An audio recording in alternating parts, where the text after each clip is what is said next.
Continuamos con argumentos. Gracias por seguir en sintonía o por la señal de Globovisión. Vamos a estar revisando más adelante sus preguntas. Ya nos están llegando muchísimos comentarios. Agradecemos su participación. Recuerda usar la etiqueta argumentos. Seguimos conversando con el doctor César Pérez Vivas, precandidato presidencial por el movimiento Concertación Ciudadana. Antes de irnos a la pausa, le comentaba, usted hablaba de la situación hospitalaria, el tema de salud como uno de los grandes problemas que hoy atraviesa nuestro país y es una de las realidades que todos en casa pues conocen, y le preguntaba, ¿no cree usted que el tema de las sanciones han agravado lo suficiente esta situación, este drama humanitario? Esa es una campaña del gobierno que quiere justificar su fracaso, el saqueo a que han sometido a la nación. Pero no la han agravado más esa situación. Pueden haberle quitado unos recursos, pero eso es realmente minúsculo respecto al tamaño de los recursos que en Venezuela fueron desviados, fueron dilapidados. Recuerde que en este siglo XXI Venezuela disfrutó del más voluminoso, grueso recursos de recursos financieros en la historia del país. Más de 1 millón de millones de dólares le llegaron a Venezuela. Y 500.000 millones fueron dilapidados o fueron saqueados. Y personajes muy reconocidos vinculados con la revolución aparecen con cuentas multimillonarias en el exterior, y entonces se pretende disminuir el impacto de esa situación con la excusa de las sanciones. Resulta que aquí lo que está planteado para el país en este momento es el cambio del modelo político para poder superar esa etapa de las sanciones. Conmigo como presidente de Venezuela no habrán sanciones. Yo seré un presidente que va a respetar a los países vecinos, a los grandes países del mundo. Yo no voy a estar insultando que sea a los gringos, que sea a los europeos, que sea el imperio. Todo este discurso trasnochado del siglo XIX, antiimperialista, antimarxista, que caracteriza al socialismo del siglo XXI, conmigo no va. Yo voy a ser un presidente que va a ser amigo de Estados Unidos, que va a buscar el entendimiento con Europa, que va a buscar el entendimiento con América Latina, que va a buscar la inversión privada en Venezuela y que va a cancelar esta etapa de conflictos geopolíticos en las cuales nos metieron y que obviamente nos ha hecho mucho daño a toda Venezuela. Ahora, para llegar a esas presidenciales, a ese proceso presidencial, tiene que pasar primero por el proceso de primaria previsto, como usted mencionaba, para finales de este año 2023. ¿Cuál es su estrategia de campaña para vencer dentro de este proceso de primarias? Hay distintas encuestas, por allí tenemos algunas de Polianalítica del último año del 2022, cerrando el 2022, donde aparecen distintas figuras de la oposición, y es lo que comentaban al inicio, pues parte de los que entrevistaba a nuestra compañera Sorieni González en la calle, que decían hay muchos candidatos, muchos rostros. Enrique Capriles, Manuel Rosales, está usted también allí, Concertación Ciudadana. Esto según esta muestra de Polianalítica, así como estas, hay otras encuestas más donde aparecen distintos rostros pues de líderes de distintos partidos de la oposición, partidos nuevos como el de la Alianza del Lápiz. Y aquí hay otra pregunta importante, cuando también se le pregunta a la gente si va a participar en el proceso de primaria convocado por la plataforma unitaria, según esta encuesta de Polianalítica, un 55% de la población dice que no. Otras encuestadoras como Data Analysis, Datincore, pues también apuntan a que hay un gran porcentaje de la población venezolana que no tiene el tema de primaria dentro de su agenda, pues son muchas las cosas que hoy tiene que atravesar la población venezolana, los problemas que usted comentaba. Entonces, pensar en un proceso de primarias pues no está en primer orden por parte de los intereses de los ciudadanos. Efectivamente, ese es un proceso al cual se va accediendo y se va a ir desarrollando en la medida en que nosotros nos acerquemos a la población, la informemos y la orientemos. Las primarias van a ser a fin de año, entonces obviamente el interés de la primaria hoy en febrero no va a ser el mismo que cuando falte 15 días para la primaria. Una investigación de opinión pública es importante siempre porque ayuda a tener elementos de juicio, pero hay de todo cuando se habla de encuestas. Hay encuestas que se hacen con seriedad, con profesionalismo, hay encuestas que se hacen para la propaganda, hay encuestas donde te meten, a mí en muchas me han querido inclusive hasta ignorar, no me incluyen, en otras me incluyen. Hay unas en las que va ganando ¿verdad? Manuel Rosales, bueno, depende, ¿no? Entonces, bueno, estos candidatos que tienen ya casi 20 años de candidatos, pues están allí. Yo que soy candidato por primera vez, soy el candidato que más está creciendo, que más está entrando en la opinión nacional, porque es el que le está haciendo una propuesta seria al país. Yo estoy impulsando un proceso de entendimiento, de diálogo y de, sobre todo, plantearle a Venezuela que es posible un modelo distinto al modelo socialista, que además estoy en capacidad de liderar un proceso de entendimiento en el país. Porque el objetivo de ir a las primarias para tener un candidato unitario, como yo lo señalé en mi última rueda de prensa, a la cual usted se refirió en la parte introductoria del programa, tiene como objetivo precisamente construir esa unión de los venezolanos. Yo no voy a ser un candidato unitario para aplastar a los demás sectores de la sociedad democrática, para ignorarlos, para desaparecerlos, para hegemonizarlos. Yo quiero es liderar un proceso de cambio que permita rescatar la democracia, y en ese objetivo necesitamos a todos los venezolanos de buena voluntad, que quieran un cambio, que quieran un crecimiento económico, que quieran devolverle la esperanza al pueblo venezolano. Y en ese sentido es que estoy recorriendo al país, presentándole a la gente mi trayectoria y mi proyecto histórico de sociedad, ¿Y una siente sociedad usted ese moderna. respaldo de la gente cuando va por las calles? ¿Lo conocen? ¿Conocen ya su proyecto, no? Digamos que el tema también Por supuesto comunicacional de llevar su propuesta a la gente. Por supuesto que hay mucha gente que me conoce, otros que todavía no me conocen, y por eso está la campaña, para eso es que yo ando recorriendo el país. Aquellos que todavía no tienen información de mí, que lo investiguen, los invito a visitar mi página web. Aquellos que todavía no conocen cuáles son mis propuestas, las puedan obtener, comparar, y yo le digo a los venezolanos, la responsabilidad no solo es de los dirigentes, la responsabilidad es del ciudadano, que tiene también que detenerse un momento a pensar en su país, en su familia, y no desentenderse, decir, a mí no me importa la política, yo no tengo nada que ver con esto, el que sea. No, lo que está en juego es el destino de todos nosotros. Si a usted mañana pasado se le enferma un hijo, se le enferma un familiar, usted no sale a la vuelta de la esquina a buscar un brujo. Usted va a tratar de conseguir una persona capacitada, un profesional que esté en condiciones de atender la emergencia de salud que tiene un familiar suyo. Entonces, cuando se trata del país, cuando se trata del destino de la nación, entonces usted no va a poner atención en manos de quién va a colocar el destino.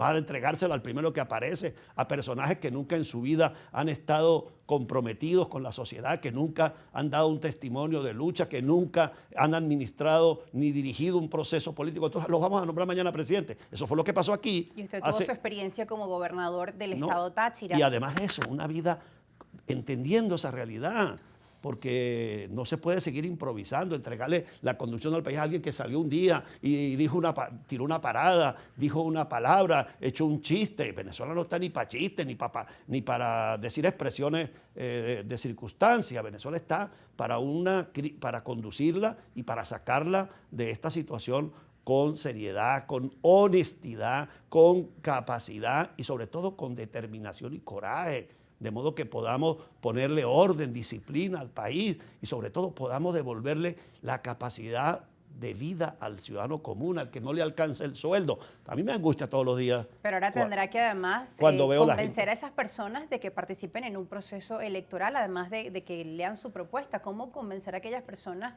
que dejaron de creer en esta vía electoral? Porque justo sectores de la oposición pues también le dijeron a sus seguidores, no es momento de votar.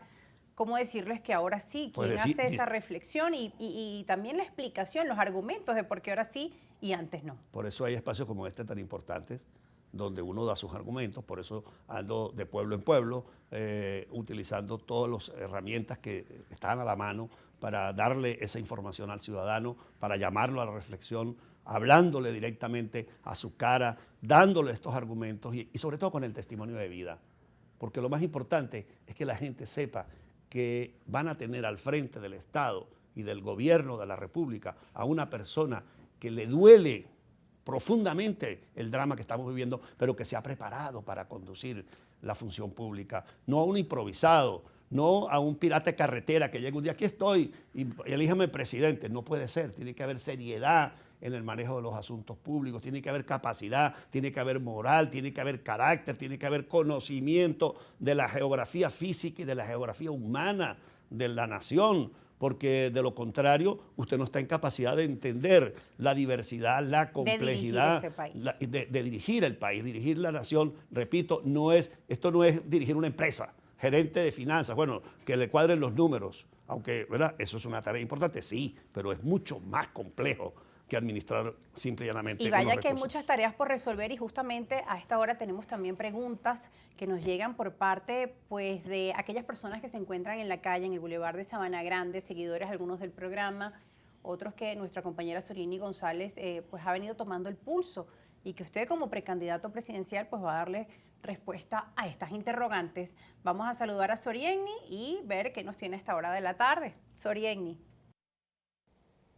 En efecto, Rosa, los ciudadanos tienen algunas consultas para nuestro entrevistado del día, César Pérez Vivas, precandidato presidencial. Que si él ganaría, ¿qué haría él con esta nación? Tenemos todas las necesidades, porque con el sueldo que estamos yo trabajo. ¿Y de qué? Para nada. Que cobramos nada. Bueno, ¿qué tiene para aportarle a Venezuela?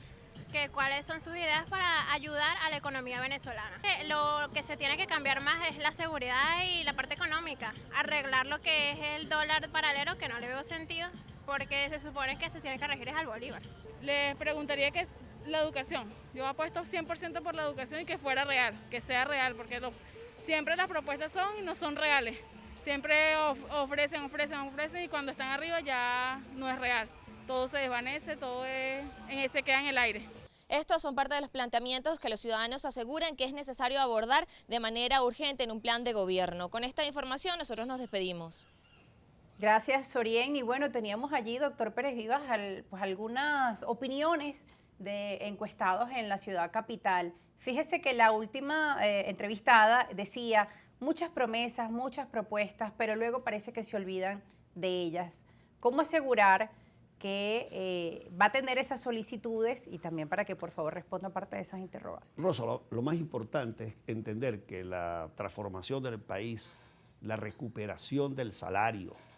Hablaban del salario, la economía. La economía, la seguridad, no es una tarea de una sola persona. Y entonces aquí tenemos que desmontar el concepto del mesianismo. Yo soy el único, yo soy el que lo puedo hacer totalmente. No, es toda la sociedad. El papel del presidente es liderar un cambio. Y para que se pueda lograr esos objetivos se requiere tres cambios fundamentales. El primero, el cambio político. El segundo, el cambio económico. Y el tercero, el cambio cultural y espiritual. Entonces, el papel que yo aspiro a cumplir como líder de la nación es impulsar el cambio político para que pueda tener un efecto en el campo económico. Y en el campo político hay que colocar de nuevo un Estado auténticamente democrático. Es decir, que haya separación de poderes, que haya respeto de los derechos humanos, que haya Estado federal, es decir, que cada Estado de Venezuela tenga sus atribuciones, fortalecer al municipio, el Estado municipalizado, el país municipalizado, porque es imposible que un señor que está en Caracas o una señora que está en Caracas, que ejerce la primera magistratura de la República, va a estar pendiente de lo que pasa en Guidia, de lo que pasa en San Antonio del Táchira, de lo que pasa en Guasipatio, de lo que puede pasar en Guarenas. No tiene tiempo para eso, está el municipio. Entonces hay un cambio político y el cambio político solo es posible sacando del gobierno a la actual administración. Y eso lo vamos a lograr el próximo año con los votos del pueblo venezolano, cuando el señor Maduro termine su mandato y llegue un nuevo gobierno encabezado por mí. Otra de las encuestadas hablaba de la educación también. Hecho el cambio político, viene el cambio económico. El modelo de economía socialista que se instauró en Venezuela, con las expropiaciones, con la estatización de toda la economía, ¿verdad?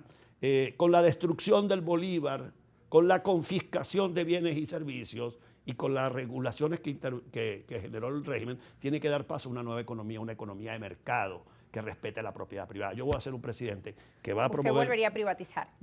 Que va a respetar la propiedad privada, que va a respetar la iniciativa privada y que va a desarrollar un plan de privatización de las empresas del Estado. Esas empresas que fueron confiscadas, por ejemplo, Electricidad de Caracas. Bueno, donde yo vivo aquí en Caracas, se fue la luz, hubo que recoger dinero entre los vecinos para poder suplantar un transformador porque la empresa del Estado no tenía ni siquiera capacidad de hacerlo. Y eso que es Caracas, imagínense usted cuando ocurre esto en cualquier región del interior de Venezuela. Hay que privatizar todas esas empresas de Guayana. Yo he estado siguiendo muy de cerca cómo los obreros de Guayana denuncian que los salarios son miserables, se acabó la contratación colectiva, se acabó el reconocimiento de la lucha sindical, o lo que les está ocurriendo a todas las empresas públicas donde no gana más de $6 un trabajador. Eso tiene que cambiar. Y el Estado, el gobierno, como no tiene suficientes fondos para poner a producir esas empresas, aquí no hay otro camino que privatizarlas. ¿Y cree que a través de ese método se podría trabajar en la recuperación de un salario digno? Totalmente, Porque en primer lugar vamos a crecer en el Producto Interno Bruto. La economía va a generar un mayor volumen de materias, vamos a atraer inversiones nacionales e internacionales que permitan un desarrollo económico profundo, y al incrementarse el volumen de bienes y servicios en el país, va a aumentar el impuesto, los ingresos del país, van a disminuir unos gastos que se están yendo hoy en día en las nóminas y habrá dinero para pagarle un salario digno al maestro, a la enfermera, al funcionario de seguridad, y estoy seguro que el sector privado le va a mejorar tremendamente los salarios en Venezuela a sus trabajadores. Doctor Pérez Vivas, hay más preguntas que tengo acá en el cuestionario y también hay preguntas de nuestra audiencia a través de nuestras cuentas en redes sociales, @argumentosgb en Instagram, @argumentos_gb en Twitter, y también las puede hacer o enviármelas a mi cuenta @rosa_periodista. Nos vamos a la pausa. Ya regresamos con más entrevistas.